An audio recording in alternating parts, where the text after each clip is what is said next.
Hello, hello, it's 21 News Chief Meteorologist Eric Wilhelm, and this is Monday evening's edition of Weather for Weather Geeks. We're back after a little bit of time off. I was down in Columbus, as you may know, on Friday, and I was very tickled to be invited to speak at the annual Severe Weather Symposium held on the campus of Ohio State University. When I was a student 25 years ago, I was involved in this symposium, and I know how hard it is on the students to organize this and execute it at a high level, and they did a great job. And my topic, of course, was the 40-year anniversary, the upcoming anniversary, of the May 31st, 1985 tornado outbreak. I spoke for about 40 to 45 minutes and answered some questions from the audience. And, I talked not only about that outbreak, but I talked some about my job as well. But the focus of the talk was on our local tornadoes, including, of course, the most important one, the most devastating one, if you will, this F5 that touched down just east of Ravenna and rolled through Newton Falls, Niles, and Wheatland before lifting finally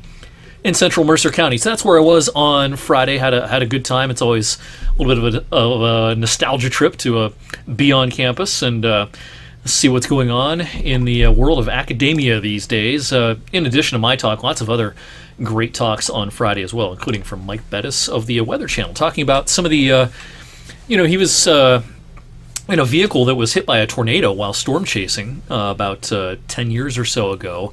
And he, several years after that, suffered some mental health issues as a result of, basically PTSD. And he was very upfront and honest about the process of discovering that was the issue and then recovering from it as well. So that was one of many great talks, mostly by Ohio State alums. That's always one of the cool things about the symposium down there. A lot of the speakers, not all of them are Ohio State alums, but usually most of them are. And so it's always great to see graduates from my era, before my era, and much younger than me as well. All right, getting on to today's weather. The big story locally today was the wind, of course. Routine gusts of 30 to 40 miles per hour.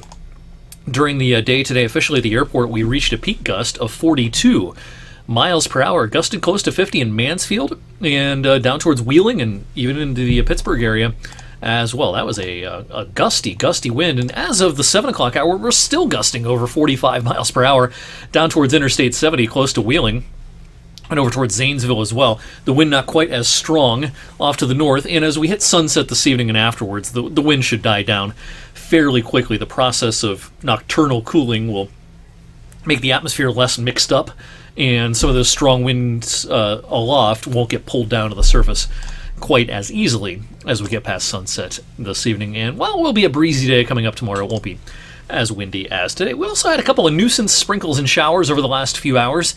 These produced a couple of rainbows across the area late this afternoon. Even a few wet snowflakes trying to be picked up on the radar this evening. Sprinkles and random snowflakes will dissipate pretty quickly just after I record this video. Now, this next disturbance on Tuesday is going to be a mist to the south for us, so a little bit of light rain on Tuesday down towards Portsmouth, Marietta, Parkersburg, Charleston, places like that, but we should stay dry with clouds and some sunshine for our Tuesday. A gusty breeze again, but not as windy as today, and then one legit cold day coming our way on Wednesday. There'll be a pretty potent flow off the Great Lakes on Wednesday. Not going to be surprised if we have a couple of snow flurries in the mix on Wednesday, maybe especially right around the midday hours. After that, though, after a cold night with the sky clearing Wednesday night, it'll be a frosty start to Thursday, but then a warm front lifts through and it'll be a much better afternoon Thursday and a mild stretch coming up for Friday and the upcoming weekend as well. Now, this pattern, as we kind of zoom out and take a look at the jet stream flow across North America, this pattern as we head towards the end of March, and I think especially into early April, will be one that promotes a pretty stormy outlook, I think, for a lot of places. Maybe not locally, but I think we're going to be under the gun for severe weather on several occasions out in, kind of this general zone that I just drew. Basically, troughs of low pressure coming through the west and into the Rockies and picking up some moisture. This will be a real good setup, I think, for several opportunities for some heavy gusty storms. And it's interesting, with the day 7 outlook today, the Storm Prediction Center outlined a huge area for day 7, a huge area of a severe weather risk defined here from basically the lower Great Lakes all the way down to the Gulf Coast. Now, it does not include eastern Ohio and western Pennsylvania, and I think based on today's data, that's the right idea.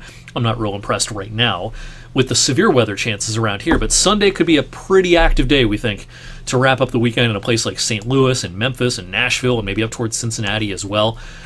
It's very unusual for you to see this big of an area defined on day 7 in these extended outlooks from the Storm Prediction Center. And, one of the things that I'm looking more and more at as we get into severe weather season this year, machine learning or artificial intelligence weather modeling. I've been pretty impressed with it so far this season, and here's one version of that kind of machine learning model based off of the European model. This is Sunday's outlook down here, showing a bullseye, if you will, of severe weather probabilities from the Ozarks over towards Memphis, and lower chances certainly once you get up towards I-70. Not every machine learning model output looks exactly like that, but bottom line, at this point I'm not real impressed with severe weather chances this far to the east coming up on Sunday, but it's something we'll be watching all week. We'll be watching those model trends from here on out on Weather for Weather Geeks. We'll be talking more and more about that upcoming weekend forecast. In the meantime, have a great rest of your Monday evening. I'll see you back here on Tuesday.